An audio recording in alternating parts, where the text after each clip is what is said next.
balita. Mula sa bulwagang pambalitaan ng UNTV, si Rosalie Cos. Magandang tanghali, ito ang Balita Weekend Edition. Narito ang mga headlines. Philippine National Police at Department of Justice may teorya na kaugnay sa sospek na nasa likod ng pagkidnap at pagpatay sa Filipino-Chinese businessman na si Anson Ke at driver nito.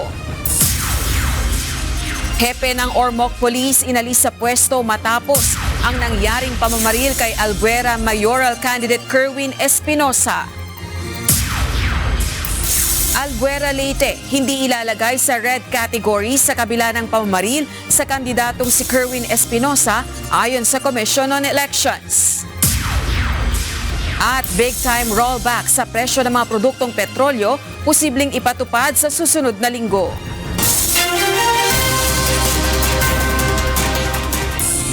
Inihayag ng Philippine National Police na mayroon pang 3 private armed groups sa bansa ang nasa kanilang listahan.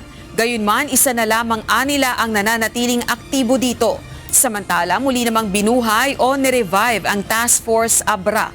Kasunod na rin ang mga insidente ng karahasan doon ngayong papalapit na eleksyon. Ito ang balita ni Dante Amento.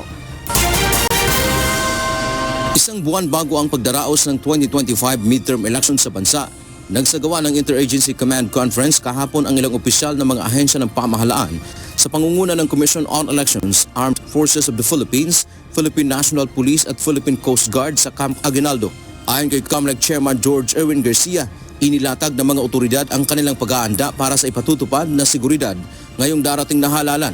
Muling sinabi ng COMELEC na gusto nila na lahat ng private armed groups o PAG sa bansa ay dapat mabuwag bago ang eleksyon dahil maaari silang magamit sa karahasan o ng mga politiko. Nalatag na rin kanina yung kahandaan nila doon sa mga red category areas na meron sa buong bansa. Ang PNP at AFP at kahit ang Coast Guard, nagpreposition na sila ng hindi lang tropa o hindi mga kagamitan. Ayon naman kay PNP Chief General Romel Francisco Marbil, 3 na lang ang binabantayan nilang PAGs. Meron po kaming existing dun sa barn na isa. Then dun sa Region 3, iniintay lang po namin yung delisting po. So more or less ang nasa listahan po namin last time is 3, but isa lang po yung talagang active. Dalawa need for delisting na po. Ang delisting sa Joint Military and Police. Tiniyak ng PNP at AFP na buo ang kanilang suporta para sa pagdaraos ng mapayapang halalan. Muling pinaalalahanan ng mga ito ang kanilang mga tauhan na manatiling apolitical o huwag makisausaw sa politika. Dagdag pa ng PNP ang nangyaring pagpatay sa election officer ng COMELEC sa Dato Udin Sinsuat sa Maguindanao del Norte ay walang kinalaman sa politika. Sa ngayon, normal pa naman anila ang operasyon sa nasabing bayan at bukas ay naasahang pupunta doon ang itinalagang commissioner in charge ng COMELEC na si Commissioner Noli Pipo para pulungin ang local authorities doon. This is not election related. This is more of a personal grudge. Yung pagkapatay po dun sa mag-asawa po. Samantala, ni-revive o muling binuhay ang Task Force Abra kasunod na rin ito ng mga insidente ng karahasan doon. Lahat ng mga report na may kinalaman sa eleksyon ay tututukan at re-respondihan ng Task Force. May espesyal na grupo ng Philippine National Police at syempre may kasama yan, AFP contingent, ang nakatutok sa mga lugar na yan. Sapagkat nakikita nga nila yung pagtaas ng shooting incidents dyan sa mga area na yan. Sa ngayon, wala pang desisyon ang komisyon kung isasailalim din ba sa COMELEC control ang probinsya ng Abra. Sa nakaraang 2 eleksyon ay may mga lugar doon ang nasa ilalim ng COMELEC control. Dante Amento, UNTV, News and Rescue. Diyos ang aming sandigan, serbisyo publiko, ang aming pinahahalagahan. Inanunsyo ng Commission on Elections na 48,000 pa lamang mula sa 1.2 million overseas Filipino voters ang naka-enroll para sa 2025 elections. Umaasa si COMELEC Chairman George Erwin Garcia na tataas ang turnout ng mga overseas voters ngayong may internet voting na, lalo't malaki ang benepisyo nito sa mga seafarer. Simula March 20 ay binuksan na ang pre-voting enrollment para sa online voting and counting system kung saan 77 Philippine diplomatic post ang makikilahok. Pwedeng mag-enroll online sa mga voting kiosk sa embahada o sa mga mobile registration schedule ng Philippine Post. Sisimula na bukas, April 13, ang overseas voting at maaaring bumoto ang ating mga kababayan abroad hanggang May 12 na siya namang araw ng halalan sa Pilipinas. Naniniwala ang isang House prosecutor na makatutulong sa pagdedesisyon ng publiko para sa 2028 presidential elections ang isasagawang impeachment trial ni Vice President Sara Duterte. Sa gitna ito ng panguna pa rin ng Vice Presidente sa WR numero poll para sa 2028 presidential elections. Ito ang balita. Impeachment ng House of Representatives kay Vice President Sara Duterte. Pag-aresto at pag-surrender ng mga otoridad sa International Criminal Court o ICC sa ama nitong si dating Pangulong Rodrigo Duterte dahil sa kasong Crimes Against Humanity bunsod ng anti-drug war. Pinakamalalaking kontrobersya itong kinakaharap ng pangalawang Pangulo. Sa kabila nito, nananatiling nangunguna si VP Sara sa pre-election preferences para sa 2028 presidential elections.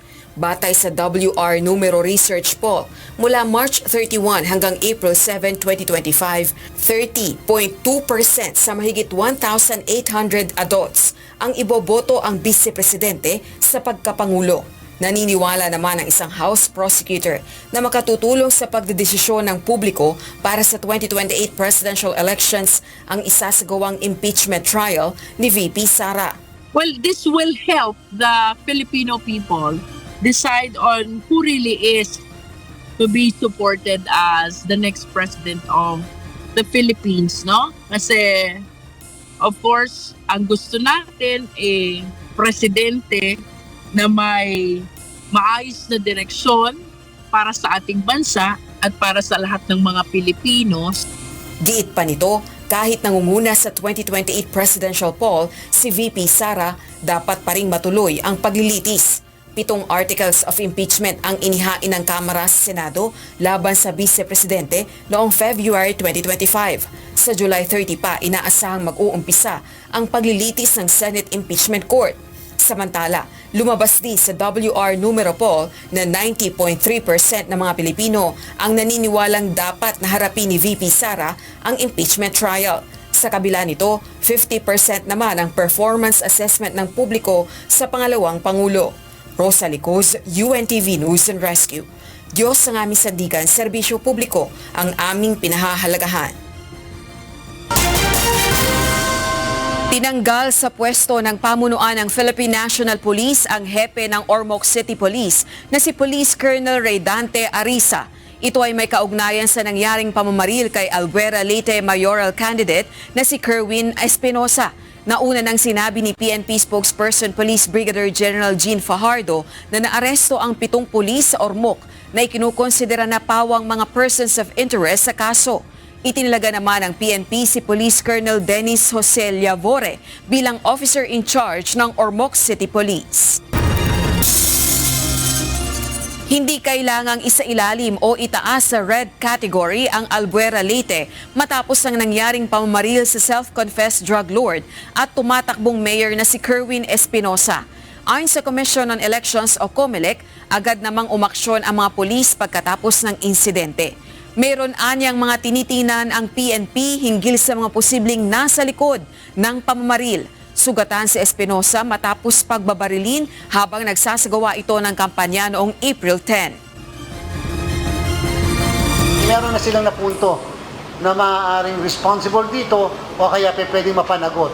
Sa amin, in the meantime, sapat na muna yon. Mayroon ng teorya ang mga otoridad kung sino ang suspect sa pagkidnap at pagpatay sa Filipino-Chinese at negosyanteng si Anson Ke at driver nito. Gayunman, tina-target ng Philippine National Police na matukoy kung sino ang siyang mastermind sa krimen. Ito ang balita ni Ryan Lacanlale. May impormasyon ng hawak ang mga otoridad kaugnay sa suspect sa kaso ng pagdukot at pagpatay sa Filipino-Chinese businessman na si Anson Ke at driver nito na si Armani Pabilio. Ayon kay Department of Justice Secretary Crispin Boying Remulla, may teorya na sila sa suspect sa krimen. Sinabi ng kalihim na noong nakaraang linggo ay nagpulong na sila ng Philippine National Police at National Bureau of Investigation hinggil sa nasabing kaso. So we have theories and we have suspects. Yung theory, syempre, why the crime was committed and by who. Yung dalawang tanong na yan, we are working on it already. Naniniwala naman ang hepe ng PNP na si Police General Romel Francisco Marbil na hindi ito simpleng kaso ng kidnapping. Gayunman, naging matipid ito sa pagbibigay ng detalye hinggil sa isinasagawang investigasyon. It's a different kind of kidnapping. Sabi ko nga, hindi lang to kidnapping and how we see it.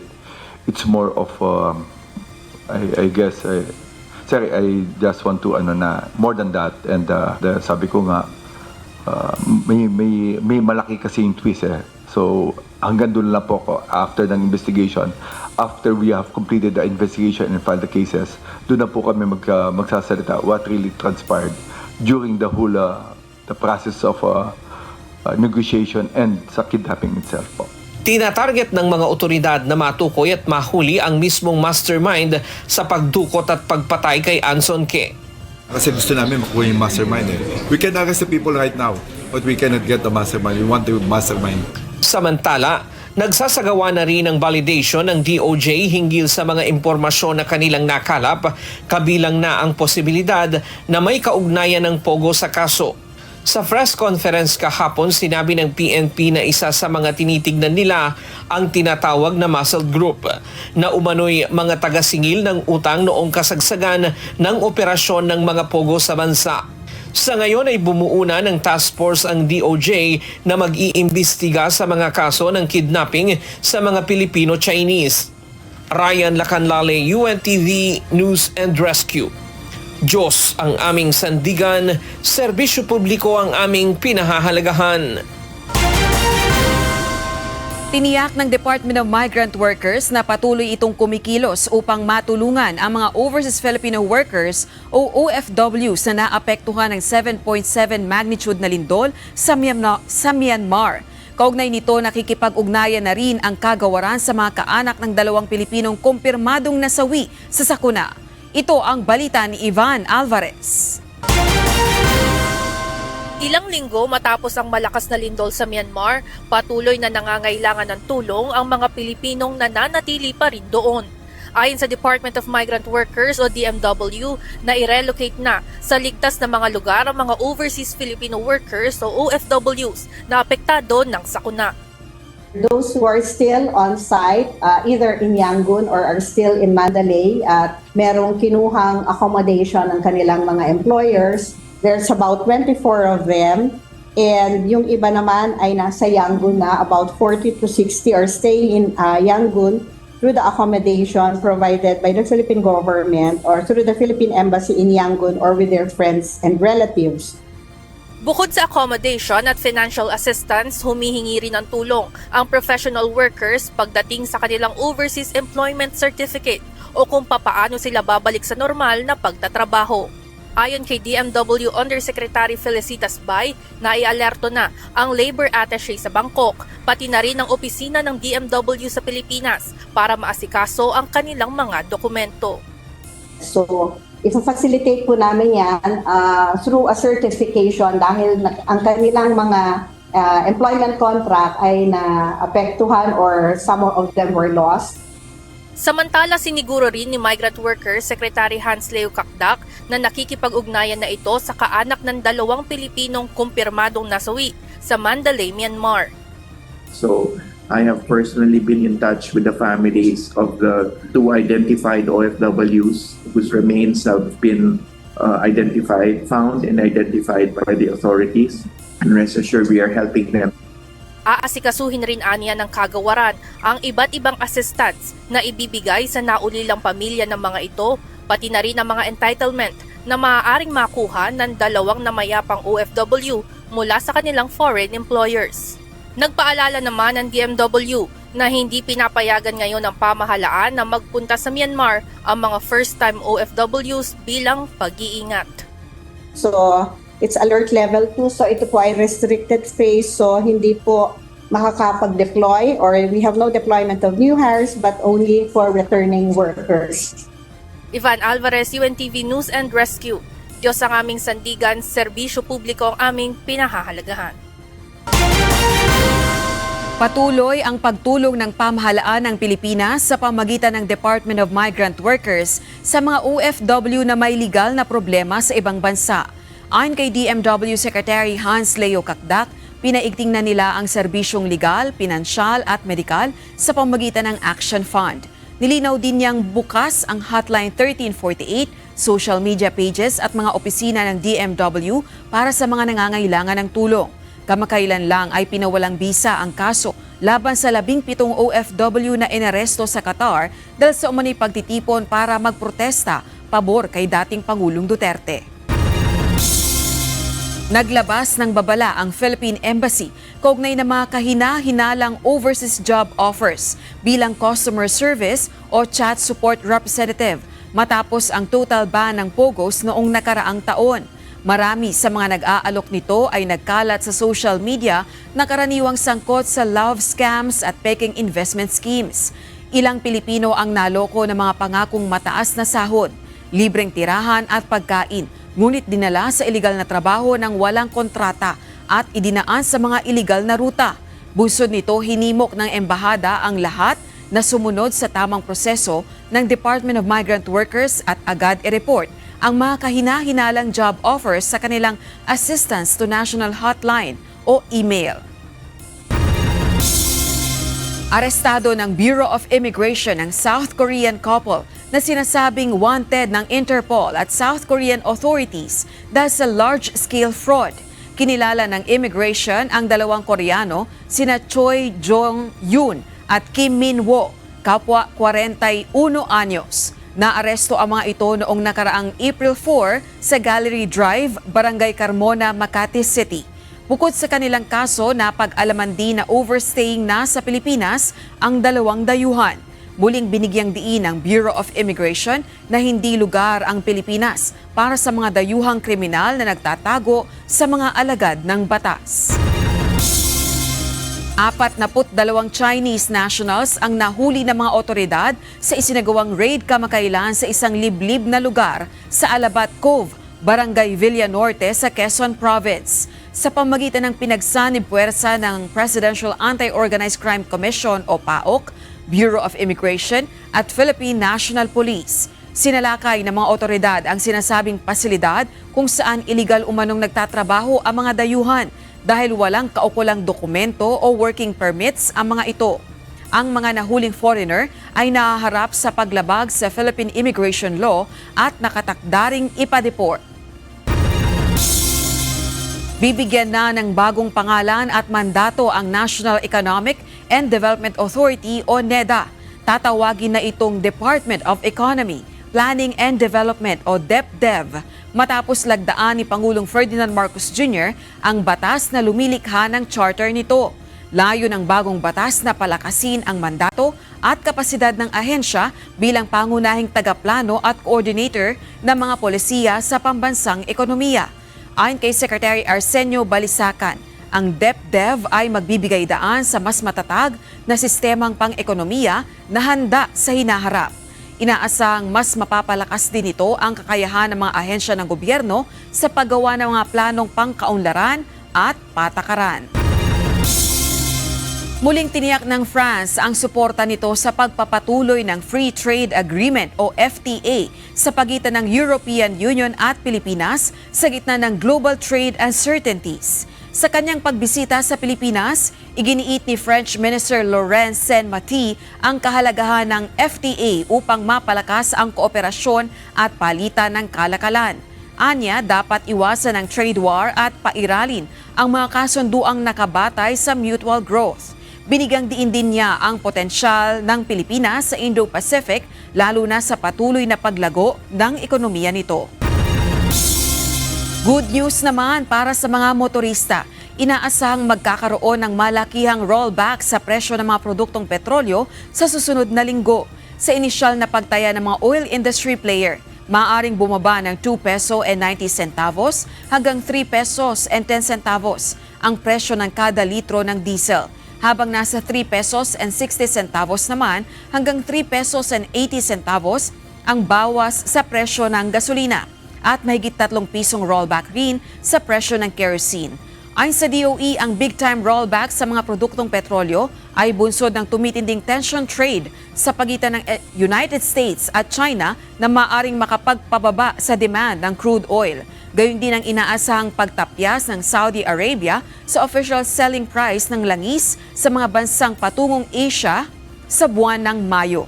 Maging ang inaasahang pagpapabilis sa produksyon ng supply ng langis mula sa Organization of the Petroleum Exporting Countries o OPEC.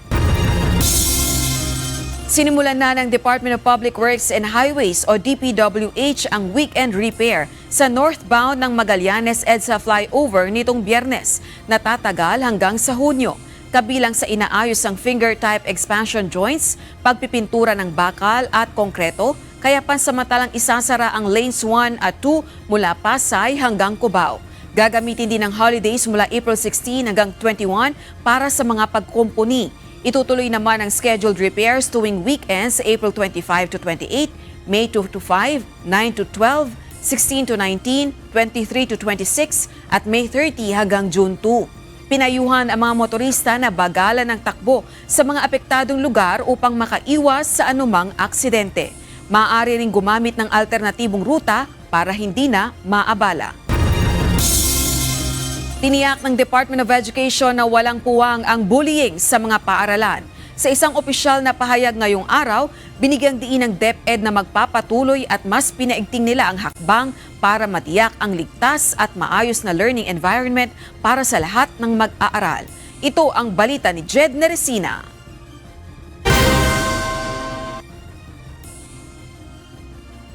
Tinututukan ngayon ng Department of Education ang pagpapatupad ng mas konkretong hakbang para labanan ang bullying sa mga pampublikong paaralan.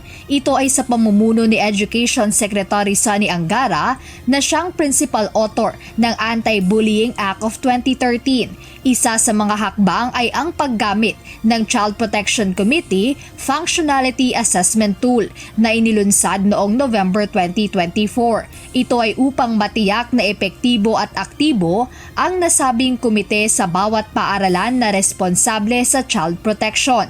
Kasabay nito, inamyendahan na rin ng DepEd ang Implementing Rules and Regulations ng Anti-Bullying Act at Safe Spaces Act. Ito ay bilang tugon sa mga makabagong estilo ng bullying tulad ng online harassment at peer violence. Patuloy din ang pagbibigay ng dagdag na training para sa mga guidance counselor, school head, child protection officer at mga magulang. Layon nitong palakasin ang kanilang kapasidad sa pagtugon at pag-aksyon laban sa anumang uri ng pambubuli sa mga estudyante. Target din ng ahensya na simulan sa school year 2025-2026 na palalimin ang values formation sa K-10 curriculum. Ipapaloob dito ang mga aralin sa anti-bullying sa mga asignaturang GMRC, values education at edukasyon sa pagpapakatao. Para naman sa mga batang nambubuli, ipatutupad ang counseling program na tututok sa pagpapalalim ng empathy, accountability at behavior change. Sa usapin naman ng mental health, palalawakin pa ng DepEd ang mga serbisyong may kinalaman sa kalusugang pangkaisipan. Ayon sa ahensya, kaakibat ng kampanya laban sa bullying ang pagbibigay ng sapat na suporta sa emotional at psychological na pangangailangan ng mga mag-aaral.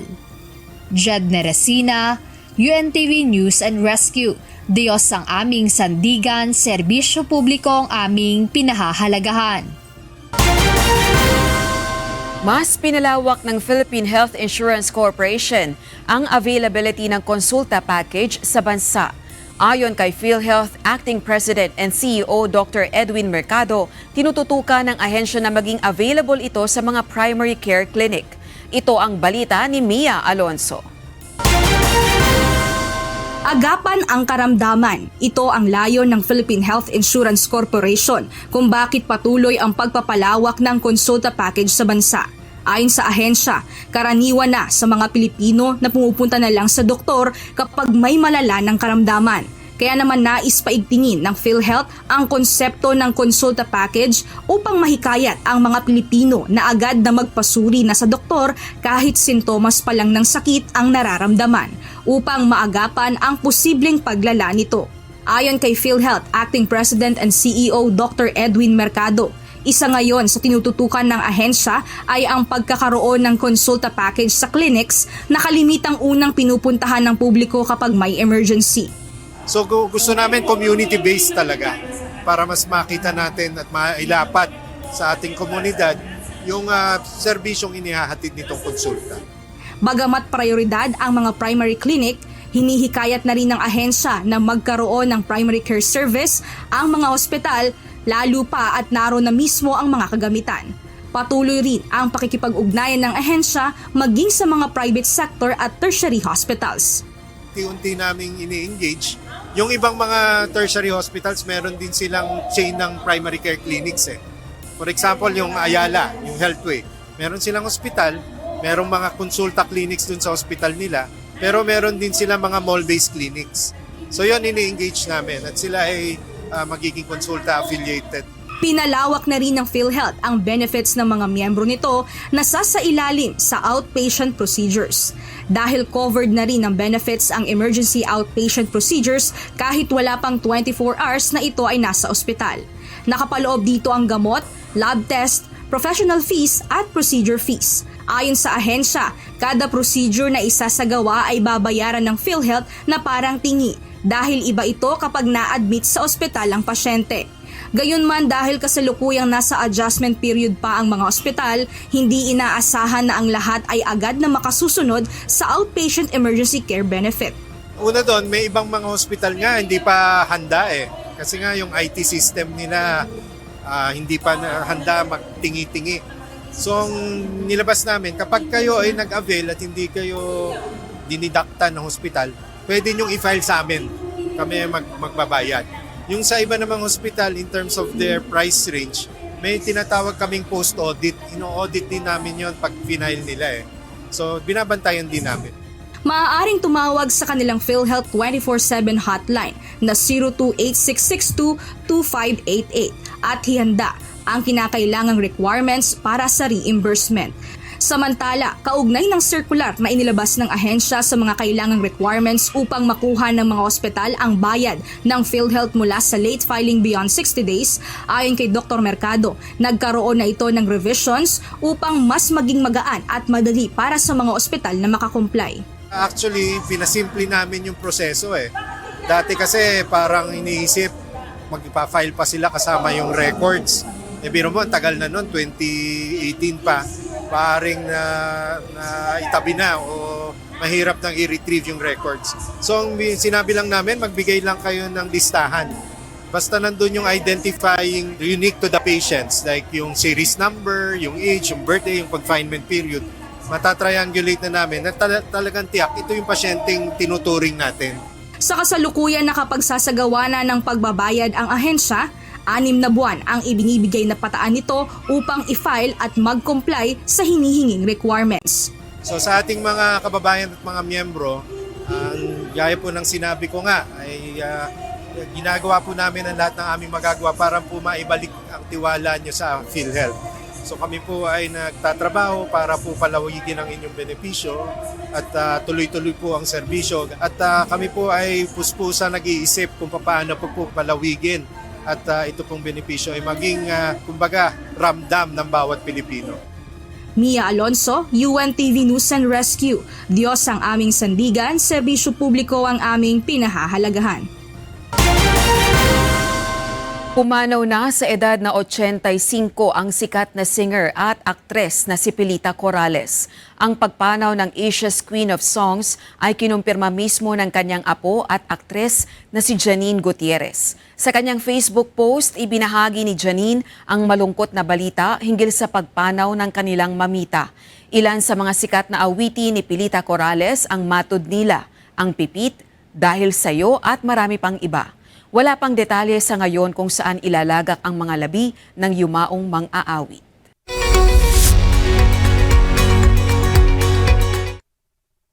Dinipensahan ni US President Donald Trump ang kanyang polisiya sa taripa. Ito ay sa kabila ng pagpapatupad ng China ng 125% na buwis sa US goods. Bumagsak ang halaga ng dolyar at US bonds habang tumaas ang tensyon sa kalakalan sa pagitan ng dalawang pinakamalalaking ekonomiya sa mundo. Iginiit ni Trump na maganda ang takbo ng kanilang polisiya at nananatiling bukas sa kasunduan si Chinese President Xi Jinping kahit nagpahayag itong handang lumaban sa unilateral bullying practices. Samantala, binalaan ng US Federal Reserve ang publiko sa posibleng pagtaas ng inflation at pagbagsak ng ekonomiya, bunsod ng patuloy na trade war. Inanunsyo ng China na lilimitahan nito ang pag-aangkat ng mga Hollywood film bilang tugon sa pinalawak na US tariffs ni Pangulong Donald Trump. Ayon sa Beijing, ang hakbang ay alinsunod na rin sa pagbagsak ng demand para sa mga pelikula mula Amerika at para ipakita ang matatag na paninindigan sa gitna ng tensyon sa kalakalan. Gayunpaman, naniniwala ang mga eksperto na maliit lang ang magiging epekto nito dahil bumaba na rin ang kita ng Hollywood sa China nitong mga nakaraang taon. Samantala, hindi pa malinaw kung papayagan ng China ang iba pang malalaking pelikula ng US na nakatakda sanang i-release ngayong summer. Balikan naman natin ang malaking balita sa nakalipas na linggo. Ito ang Balita Weekend Refresh.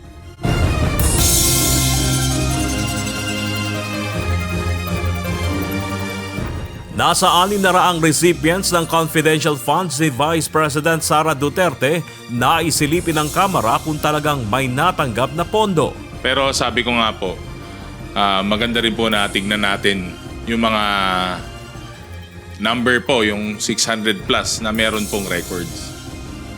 Kasi kailangan din po natin siguro na tignan kung nakatanggap nga po ba sila o meron silang mga nakuha na pondo. Russian-American vlogger na nambasto sa ilang Pilipino sa Taguig City hindi muna ipadedeport.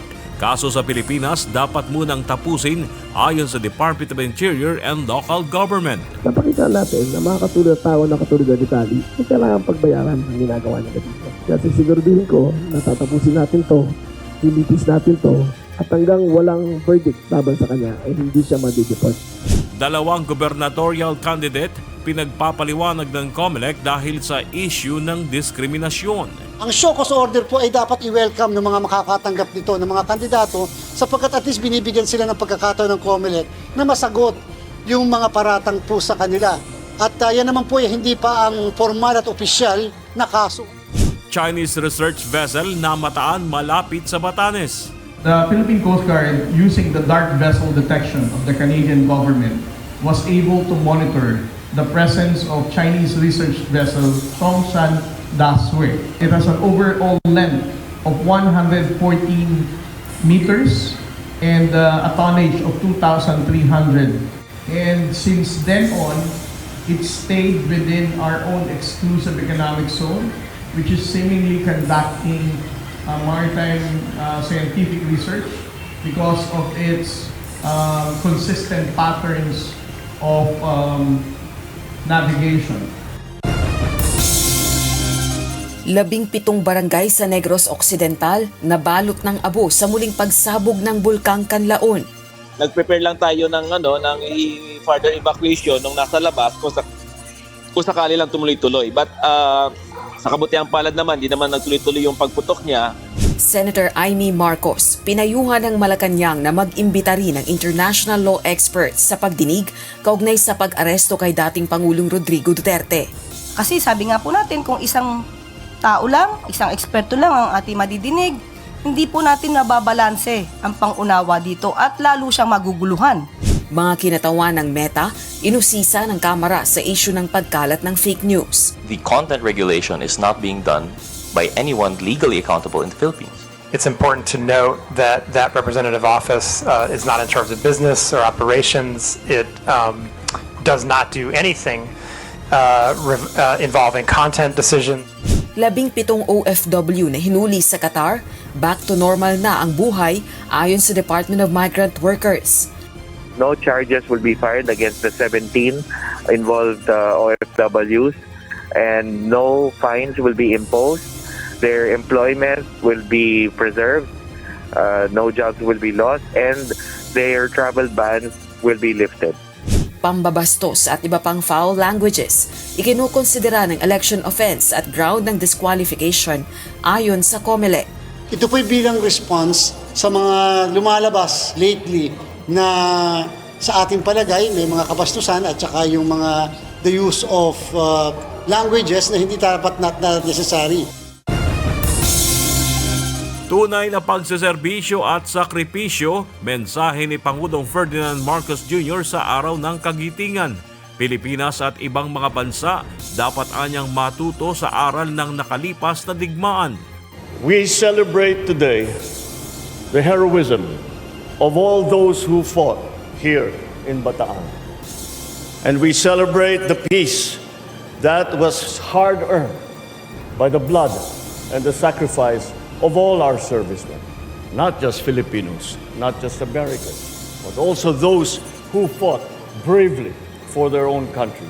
Pasig Congressional Candidate Attorney Christian Sia iginiit ang kanyang freedom of speech kaugnay sa binitawang pahayag laban sa mga single mother.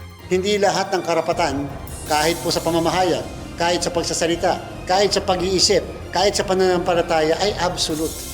Lalo na kung ito ay makakasakit din sa karapatan ng iba at mas nakararami. 12 sa mga nawawalang Pilipino matapos na tumama ang magnitude 7.7 na lindol sa Myanmar, natagpuan na ayon sa Department of Foreign Affairs. Chinese research vessel na namataan sa Itbayat, Batanes, hindi na inabutan ng Philippine Coast Guard.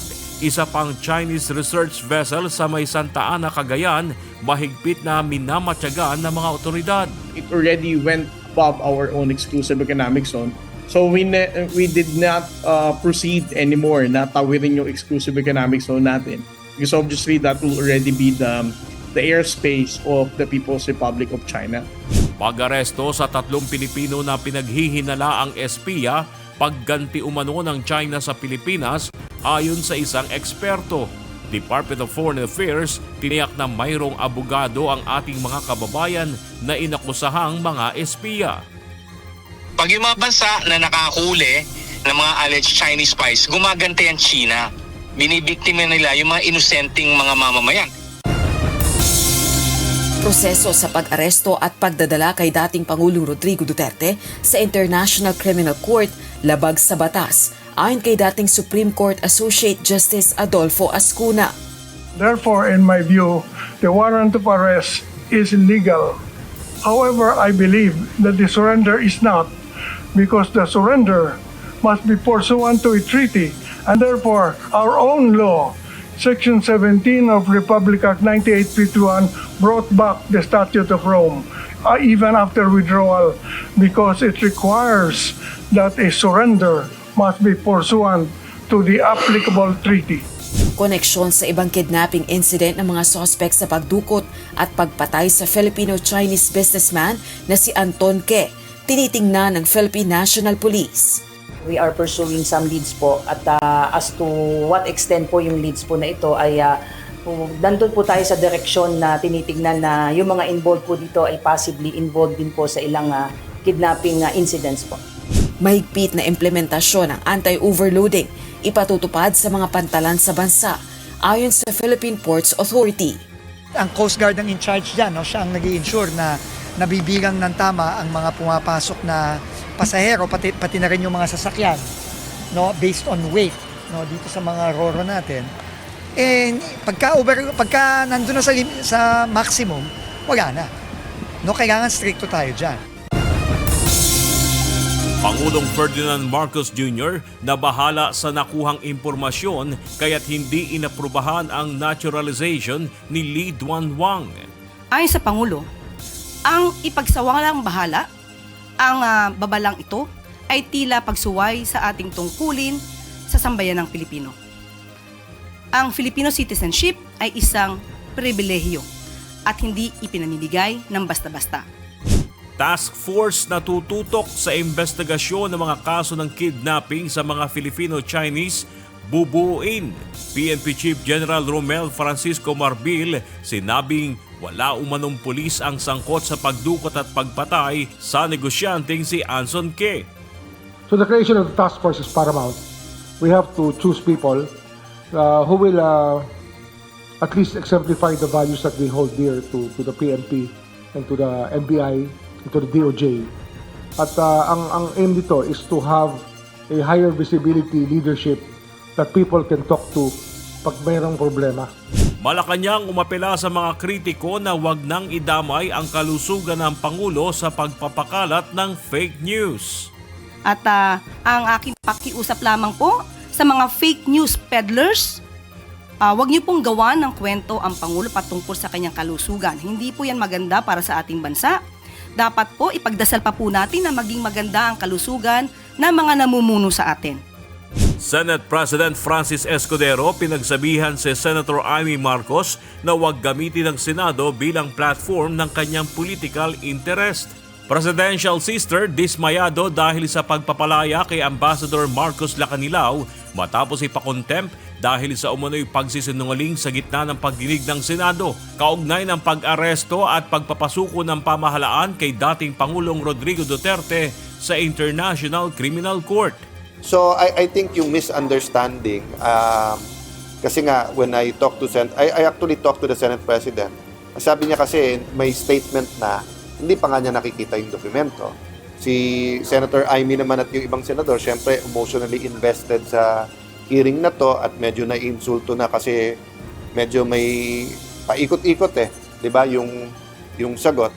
At kandidato na may nakabinbing kaso sa COMELEC hindi ipoproklama sakaling manalo sa eleksyon.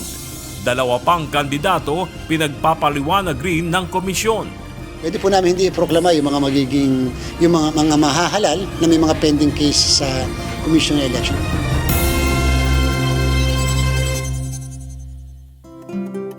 Narito naman ang salita ng Diyos na ating sandigan mula sa Aklat ng Kawikaan 16:6 na nagsasabi, sa pamagitan ng kaawaan at katotohanan ay nalilinis ang kasamaan at sa pamagitan ng pagkatakot sa Panginoon ay humihiwalay ang mga tao sa kasamaan.